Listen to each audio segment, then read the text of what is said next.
Tara, samahan niyo ako at puntahan natin ang isa sa mga tourist destination dito sa Kingdom of Bahrain.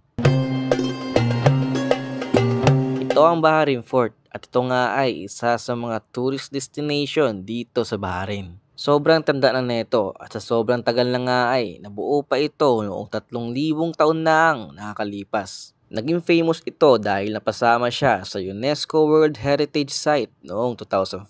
Pagpasok ko pa lang dito ay ito agad na makikita at sasalubong sa iyo na tila ba ikaw ay nasa palabas. Malinis at maganda ang paligid at syempre ma-amaze ka talaga dahil sa tagal ng panahon ay nakatayo pa rin ito at nasa forma pa rin ng iba. Alas 12 na ng tanghali kami pumunta at makikita nyo naman na sobrang init at mahangin dito.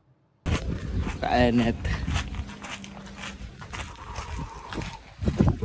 Pinasokan namin ang unang kwarto dito sa Bahrain Fort at makikita nyo naman na may mga bakal na nakasuporta sa taas dahil sobrang tanda na nga ng mga kahoy ng mga ito. Nung pababa na ako nito ay wala akong masyadong makita dahil nga sa liwanag ng paligid sa labas. Okay, makita.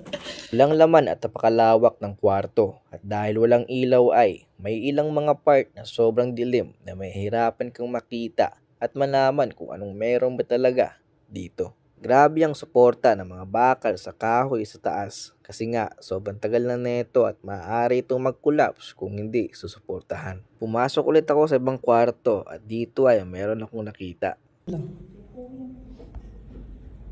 May mga upuan dito at nakaharap sa pader. Siguro may projector doon at pwede kang umupo at manood pampalipas ng oras. Sa lahat na napasukan namin na kwarto ay dito lang kami namangha.